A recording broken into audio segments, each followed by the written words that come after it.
வந்தால் அவங்க வந்து ரசிகர்கள் கூல் சுரேஷுக்கு தட்டினா அதை நான் செட் பண்ணதா? நீங்களே சொல்லுங்கள் சார். கல்யாண சுந்தரம் சார், சொல்லுங்கள். அதாவது பெரிய நடிகர்கள், ஏன் நான் சவாலே விடுறேன்னா, ஒரு 5 கோடி சம்பளம் வாங்குற ஹீரோவை ரோட்டில் நடந்து வர சொல்லுங்கள், நானும் நடந்து வரேன். யாருக்கு ரசிகர்கள் வந்து ஃபோட்டோ எடுக்கிறாங்க, கை தட்டுறாங்க அப்படின்றத பார்த்துருவோம்.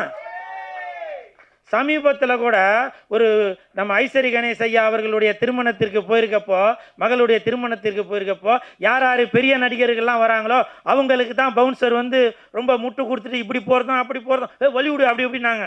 நான் போனேன், கெத்தா போனேன், தில்லா போனேன். எனக்கு பாதுகாப்பு கொடுத்தது யாரு? என் ரசிகர்கள், என் தொண்டர்கள். புரியுதுங்களா? ரசிகர்கள், அதாவது அந்த பெரிய நடிகர்கள் என்ன பண்ணுவாங்க, ரசிகர்கள் நம்மளை பாதுகாக்கிறதே அந்த ரசிகர்கள் தான். நமக்கு இன்னைக்கு காரு பங்களா வசதியாக இருக்கு.